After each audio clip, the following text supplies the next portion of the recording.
이 세상을 살아가는 동안에 나의 힘을 의지할 수 없으니 기도하고 낙심하지 말 것은 주께서 참 소망이 되심이라.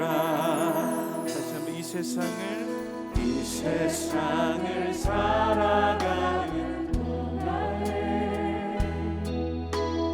나의 힘을 의지할 수 없으니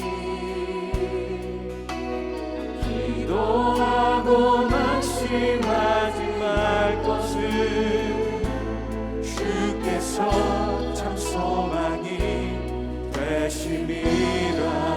하나님의 꿈이 나의 비전이 되고 예수님의 성품이 나의 인격이 되고 성령님의 권능이 나의 능력이 되길 원하고 바라고 기도합니다. 주의 길을 걸어가는 동안에 세상의 것 의지할 수 없으니 감사하고 낙심하지 말 것은 주께서 참 기쁨이 되심이라. 하나님의 꿈이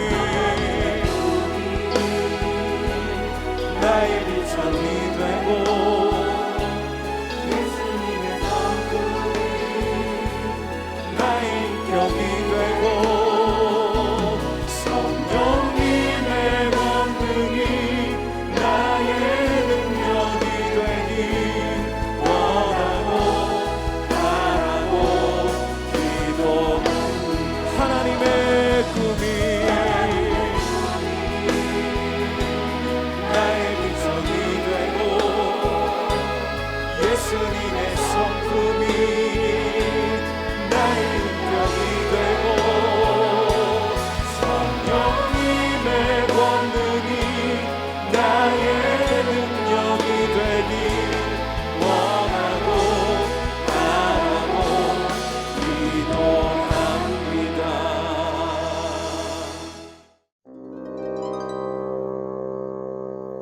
내가 이것을 너희에게 이름은 너희로 실족하지 않게 하려 함이니 사람들이 너희를 출교할 뿐 아니라 때가 이르면 무릇 너희를 죽이는 자가 생각하기를 이것이 하나님을 섬기는 일이라 하리라. 그들이 이런 일을 할 것은 아버지와 나를 알지 못함이라. 오직 너희에게 이 말을 한 것은 너희로 그 때를 당하면 내가 너희에게 말한 이것을 기억나게 하려 함이요 처음부터 이 말을 하지 아니한 것은 내가 너희와 함께 있었음이라. 지금 내가 나를 보내신 이에게로 가는데 너희 중에서 나더러 어디로 가는지 묻는 자가 없고 도리어 내가 이 말을 함으로 너희 마음에 근심이 가득하였도다. 그러나 내가 너희에게 실상을 말하노니 내가 떠나가는 것이 너희에게 유익이라. 내가 떠나가지 아니하면 보혜사가 너희에게로 오시지 아니할 것이요 가면 내가 그를 너희에게로 보내리니 그가 와서 죄에 대하여 의에 대하여 심판에 대하여 세상을 책망하시리라. 죄에 대하여라 함은 그들이 나를 믿지 아니하며 의에 대하여라 함은 내가 아버지께로 가니 너희가 다시 나를 보지 못하며 심판에 대하여라 함은 이 세상 임금이 심판을 받았음이라. 내가 아직도 너희에게 이를 것이 많으나 지금은 너희가 감당하지 못하리라. 그러나 진리의 성령이 오시면 그가 너희를 모든 진리 가운데로 인도하시리니 그가 스스로 말하지 않고 오직 들은 것을 말하며 장래일을 너희에게 알리시리라. 그가 내 영광을 나타내리니 내 것을 가지고 너희에게 알리시겠습니다. 무릇 아버지께 있는 것은 다 내 것이라. 그러므로 내가 말하기를 그가 내 것을 가지고 너희에게 알리시리라 하였노라.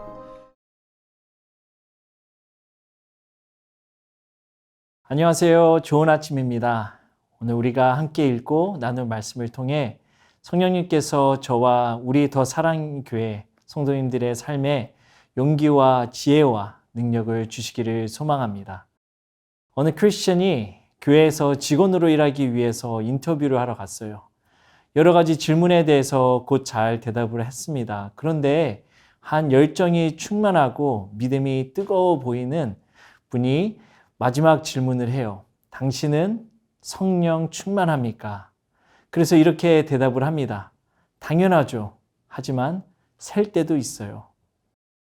이러한 예언을 들은 우리는 다양한 질문들을 생각해 볼 수 있습니다. 하나님의 영이 우리 안에 거하시는 이유는 무엇일까? 내가 성령을 받았다는 것을 어떻게 알 수 있을까? 성령님께서 우리 안에 거하신다면 성령님이 하시는 일들이 우리를 통해 은사로 나타나야 하는 것인가? 등등의 질문에 오래전부터 논쟁이 있었지만 지금까지도 학자들 사이에서와 교단 간에 서로 다른 견해를 보입니다. 안타깝지만 이로 인해서 예수님이 성령님을 우리에게 보내신 진짜 이유에 대해서는 집중하지 못하는 있는 부분도 있습니다.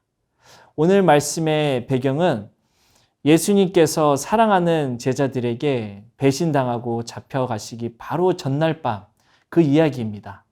예수님이 다락방에서 슬픔과 근심에 쌓인 제자들과 고별 담화를 하시는 장면의 이야기인 것이죠.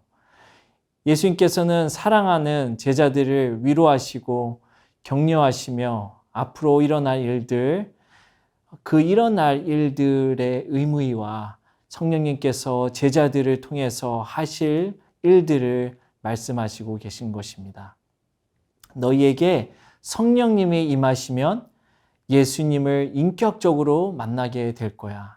하나님 아버지의 임재 안에서 그분께 직접 기도하게 될 거야. 예수님의 이름에 힘입어 능력 있는 기도를 하게 될 거야.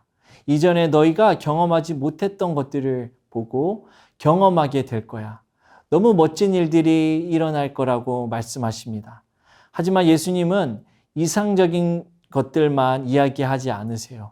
본문 1절, 2절을 통해 앞으로 일어날 어려운 일들에 대해서도 말씀하시고 계십니다.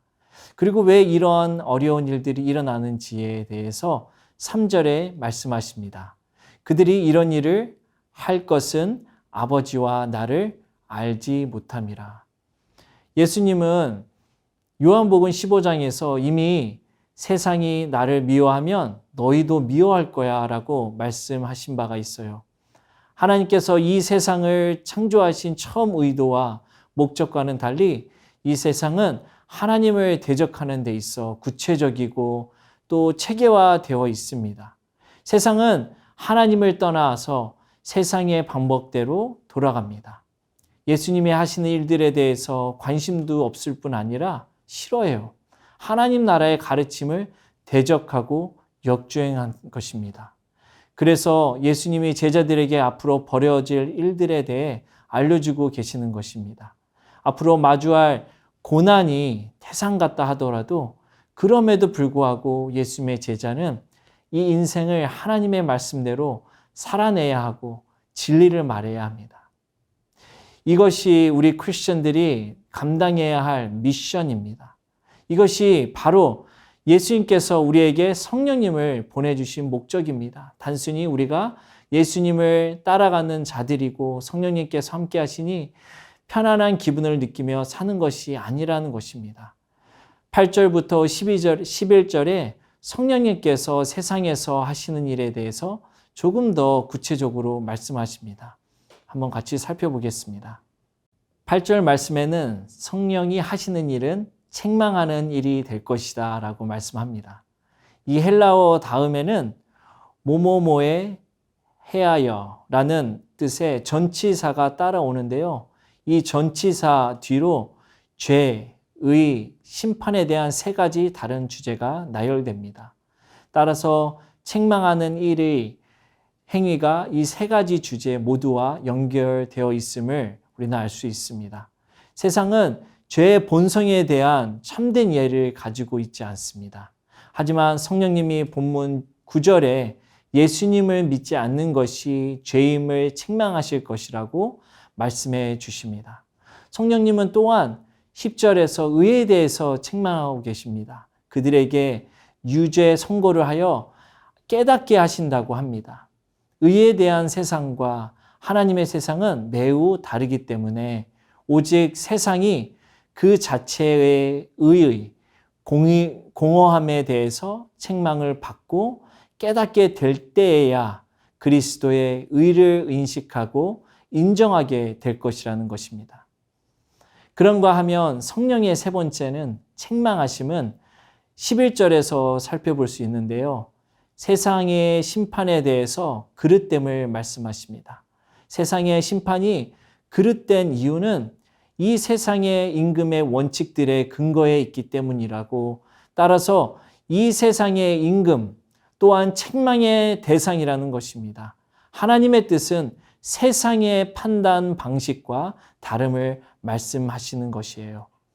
자, 성령님께서 하시는 일들을 잠깐 살펴보았는데요. 그렇다면 예수 그리스도의 복음을 받은 우리가 이 세상에서 어떻게 사명을 감당해야 할지 함께 고민해 봤으면 좋겠습니다. 만약에 우리 정부나 법원 또는 세계 어느 나라의 정부나 법원이 잘못된 방향으로 흘러간다면 오늘날 우리는 어떻습니까? 도대체 이게 뭐야? 이번엔 글렀네. 다음 기회를 준비하자 하면서 칼을 가십니까? 아니면 에이, 좋은 게 좋은 거라고 적당히 둥글게 가야지 하면서 타협을 하시나요? 사도행전 16장에 보면 사도 바울이 빌립보에서 복음을 전하다가 감옥살이를 하게 돼요. 한밤중에 바울과 실라가 기도하고 하나님을 찬송하자 갑자기 지진이 일어납니다. 옥토가 움직이고 옥문이 열리고 메인 것이 다 벗어집니다. 감옥을 지키는 간수에게는 죽음을 면치 못할 일입니다. 자결을 시도하는 간수에게 사도 바울은 오히려 네 몸을 상하지 말라. 우리가 다 여기 있노라 하고 소리쳤어요. 탈출할 수 있었는데 그러지 않았어요. 그리고 예수를 믿으라고 복음을 전합니다. 자, 간수가 어떻게 되었죠? 맞습니다. 그가 예수를 주로 영접하는 그 멋진 스토리가 그려집니다. 그리고 다음날 아침이 되자 법관이 죄수들을 풀어주면서 마음을 떠나라고 말합니다. 하지만 사도 바울은 순순히 물러나지 않고 상관들의 사과를 받아냅니다. 아무런 이유 없이 로마 시민인 사도 바울에게 재판도 없이 폭행과 감금을 감행한 세상의 권위에 잘못된 것에 대한 죄와 정의와 편결에 대해서 말할 책임을 느꼈기 때문일 것입니다. 요한복음 18장과 19장에서 빌라도와 마주하게 되는 예수님의 모습이 하나님의 나라와 이 세상이 대면하는 모습인 것 같습니다. 예수님과 빌라도의 대화 속에 나라는 어떤 이야기일까요? 진리와 권력의 이야기입니다. 빌라도가 아는 진리는 오직 로마 제국의 국력입니다. 하나님 나라의 메시지와는 완전 반대의 이야기죠. 하나님의 능력은 예수 그리스도를 아낌없이 주시는 희생적인 사랑에서 나옵니다. 진리의 성령님께서 약한 우리와 함께 하셔서 강하게 하시고 지혜의 말씀으로 다듬으셔서 세상의 가치관과 방식에 타협하지 않게 하실 것입니다. 예수님을 믿는다는 이유로 어려움을 당하고 고난이 찾아올 때 보혜사 성령님이 우리와 친히 함께 하셔서 주께서 우리에게 부탁하신 지상명령을 전하며 살 수 있는 힘을 주실 것입니다. 예수의 제자된 우리가 하나님 나라의 가치관과 방식으로 끝까지 살 수 있는 비결은 우리를 진리 가운데로 이끄시는 우리 안에 계시는 성령님을 의지하는 것뿐입니다. 우리를 진리 가운데로 끝까지 인도하실 성령님을 의지하며 이 시간 함께 기도 제목을 읽고 기도하겠습니다. 우리 첫 번째로 성령님, 우리 안에 거하셔서 주의 일하심을 기대하고 진리로 인도하시는 성령님을 따라 살게 하옵소서. 두 번째로 하나님의 나라가 우리 가정, 교회, 학교, 직장, 나라에 임할 수 있도록 깨어 기도하는 주의 제자가 되게 하소서. 세 번째로 성령 하나님, 주님의 영광을 위해 살게 하시며 우리의 구원자이신 예수님을 증거하는 삶을 살게 하소서. 이 시간 다 같이 주님 앞에 기도하며 나가겠습니다.